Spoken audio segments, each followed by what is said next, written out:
নমস্কার, আমি Sarbani. BTV Tripura first track নিউজে আপনাদের সকলকে জানাই স্বাগত। চলে যাচ্ছে বিস্তারিত খবরে। পানীয় জলের সমস্যা নিয়ে কৈলাসহর দেউড়াছড়া এডিসি ভিলেজের ৫ নং ওয়ার্ডের বাসিন্দারা একত্রিত হয়ে মঙ্গলবার দুপুরবেলা কৈলাসহর চিড়িবাগান এলাকায় কৈলাসহর ও ধর্মনগরের জাতীয় সড়কের উপর পথ অবরোধ করে বিক্ষোভ প্রদর্শন করে। এবার প্রথম কমলপুর শহরের ইউথ রিক্রিয়েশন ক্লাবের উদ্যোগে আগামী ২৭ মার্চ ধলাই নদীর ঘাটে শুরু হচ্ছে গঙ্গা পূজা, পারণী স্নান ও মেলা। সাত সকালে ভয়াবহ দুর্ঘটনা মুঙ্গিয়াগামী থানাধীন ১৮ মোড়া পাহাড়ের কলুই বস্তি এলাকায়। দুর্ঘটনায় অন্তত পক্ষে ১৫-এর অধিক আহত হয়েছে।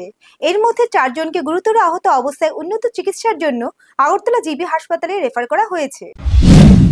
মঙ্গলবার এনএসএস-এর ৭৫তম প্রতিষ্ঠা বার্ষিকী উপলক্ষে রবীন্দ্র ভবনের সামনে থেকে র্যালি বের করে শহরের বিভিন্ন পথ পরিক্রমা করে। জাত ইস্যু নিয়ে উত্তপ্ত বিধানসভা, প্রতিবাদে ওয়াকআউট করলেন সিপিআইএম বিধায়করা।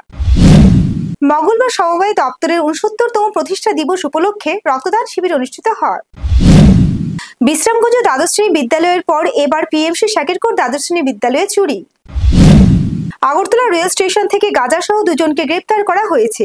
তাদের বিরুদ্ধে মামলা গ্রহণ করে আদালতে সোপর্দ করা হয়েছে। এখনকার মতো BTV Tripura first track news এ পর্যন্তই। পরবর্তী নিউজের জন্য চোখ রাখুন বিটিভি ত্রিপুরা পর্দায়।